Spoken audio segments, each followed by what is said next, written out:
Hello children, good morning, namaskar. You are welcome to Gyanodaya Basic Knowledge for Science classes for class 7.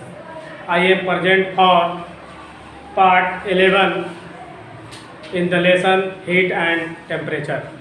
तो आइए अब हम heat and temperature lesson में पढ़ने जा रहे हैं। क्या पढ़ने जा रहे हैं?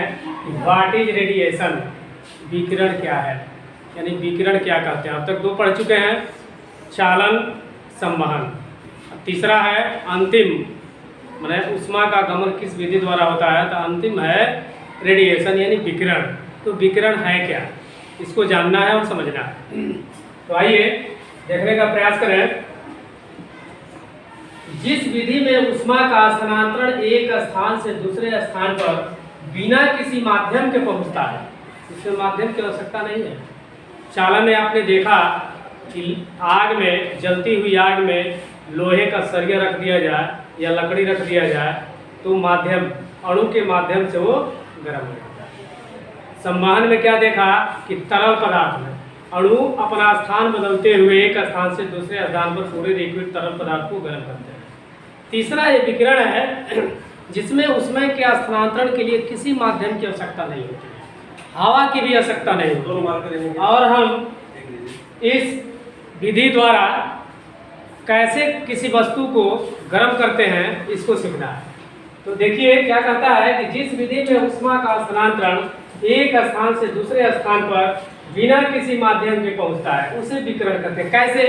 जैसे जलता हुआ बल्ब, जलती हुई मोमबत्ती, जाड़े में जलता हुआ अलाव। जब हम कमरे में जाड़े के दिन में बल्ब जला देते हैं हेवी पावर का तो रूम गर्म हो जाता है ना। क्या उसमें कोई माध्यम रहता है? कहेंगे आपकी हवा तो रहता है, लेकिन हवा ऊष्मा का कुछ अलग है। हवा के द्वारा ऊष्मा एक स्थान से दूसरे स्थान तक नहीं पहुंच सकती। और दूसरा है जलता हुआ बल्ब हो गया। अब जलती हुई मोमबत्ती रखते हैं तो भी गर्मी महसूस होगी, इसका प्रमाण अभी दे रहे हैं। जाड़े में जलता हुआ अलाव, आग जलाकर जब ठंड लगता है तो हम तापते हैं। तो बीच में कोई माध्यम होता है? आग के बीच में लकड़ी हमारे शरीर में सटी रहती है, बीच से गर्मी आ गई, लेकिन उस ऊष्मा को पहुंचाता कौन है? उसी विधि को हम विकिरण कहते हैं। हवा ऊष्मा का कुचालक है, इसलिए हवा के द्वारा ऊष्मा का स्थानांतरण आग से और हमारे बीच नहीं पहुंचता है। तो इसी विधि को हम कहते हैं कि जो ऊष्मा बिना किसी माध्यम से हमारे तक पहुंचती है उसको हम कहते हैं ऊष्मा का विकिरण विधि। जैसे एक मोमबत्ती जला लीजिए। मोमबत्ती जलाने के बाद मोमबत्ती के कुछ दूरी पर थर्मामीटर रखिए, बुखार मापने वाला थर्मामीटर। तो कुछ दूरी पर रखने के बाद हम देखेंगे कि उसका टेम्परेचर बढ़ गया। इसमें तो नहीं सटाया गया, लेकिन टेम्परेचर उसका बढ़ गया। इसका मतलब है कि इस जलती हुई मोमबत्ती की ऊष्मीय ऊर्जा हमारे थर्मामीटर को गर्म करती है, तभी तो पारे का ताप बढ़ जाता है। इसलिए यह किस विधि द्वारा हुआ? विकिरण द्वारा, यानी जिसमें बिना किसी ऊष्मा के, बिना किसी माध्यम के ऊष्मा का संचरण एक स्थान से दूसरे स्थान तक होता है तो उसे हम क्या कहते हैं? विकिरण। जैसे जलती हुई मोमबत्ती से थोड़ी दूरी पर रखी थर्मामीटर के, कौन बजा रहा है जी? थर्मामीटर के पारे का ताप का बढ़ना विकिरण है, क्योंकि ऊष्मा कुचालक है, क्योंकि उस हवा ऊष्मा का कुचालक है। देखिए गलत दिखा गया है,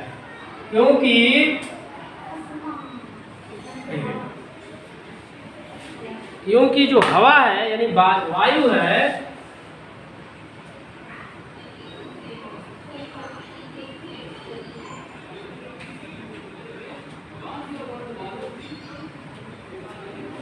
क्योंकि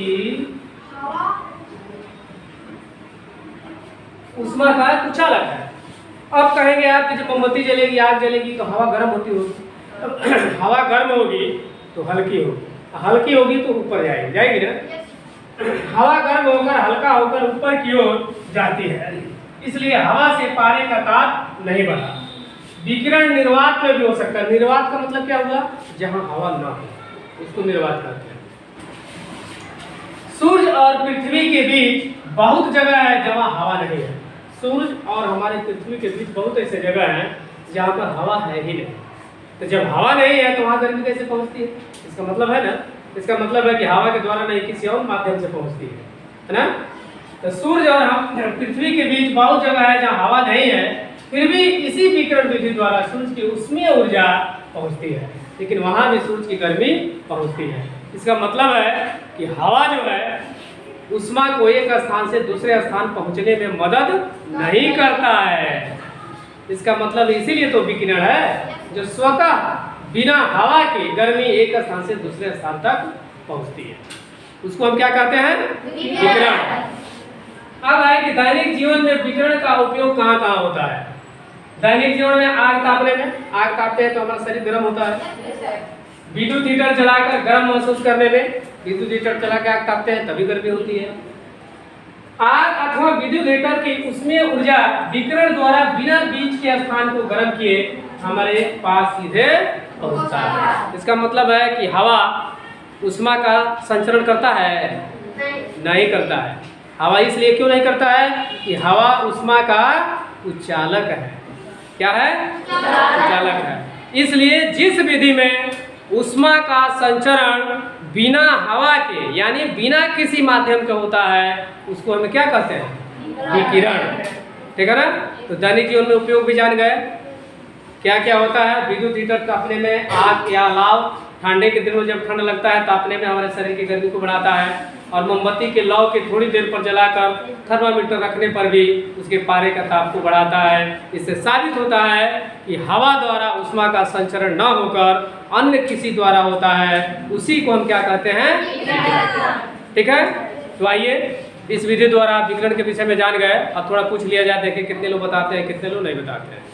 तो चलिए विकिरण जो पढ़ाया गया उसी के विषय में कुछ प्रश्न है, देखिए कितने लोग बताते हैं। चलिए विकिरण क्या है कौन बताएगा? हाथ उठाए।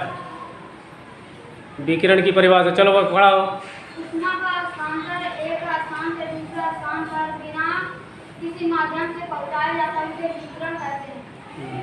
जैसे एक एग्जाम्पल बताओ। जैसे जलता हुआ बल्ब। ठीक है, बैठो। अगर मोमबत्ती के पास थोड़ी दूर पर थर्मामीटर रख दिया जाए तो क्या थर्मामीटर का ताप बढ़ेगा? एक कोई हाथ उठाए। लड़कियों में बढ़ेगा? हाँ। तो कौन सा परिवर्तन होगा? विकिरण। विकिरण में उष्मा के स्थानांतरण के लिए किसी माध्यम की आवश्यकता होती है? नहीं। हाँ नहीं। हाँ नहीं, हाँ नहीं, नहीं होगा। नहीं। लेकिन किसी माध्यम की आवश्यकता नहीं होती है। चलो ये बताओ, सूर्य और पृथ्वी के बीच बहुत स्थान खाली है जहाँ हवा नहीं है, ठीक है ना, हवा के बगैर खाली है, तो वहाँ सूर्य की गर्मी यानी उष्मा किस विधि द्वारा पहुँचता है? लड़कियाँ इस बिचले से उठा बताएं, किस विधि द्वारा पहुँचता है उष्मा की गर्मी? चलो उधर से बताए कोई। हाँ तो बोलो आदेश। विकिरण द्वारा। हाँ विकिरण द्वारा, यही कहने नहीं आता है। चलो बैठो। आइए अभी रेडिएशन यानी विकिरण के विषय में बहुत ही अच्छे तरह से समझ गए होंगे और समझ में आ चुका होगा। यदि यह विकिरण यानी उष्मा के स्थानांतरण की तीसरी विधि समझ में आती है और पढ़ाने की कला ठीक लगती है तो मेरा चैनल, आपका चैनल, यूट्यूब चैनल को सब्सक्राइब करेंगे, वीडियो को लाइक करेंगे और अपने मोबाइल से दूसरे पर शेयर करेंगे ताकि और लोग भी इस वीडियो का आनंद ले सकें। तब तक मैं मिलता हूँ नेक्स्ट वीडियो में। तब तक thank you for watching video. Tata, okay, नमस्कार।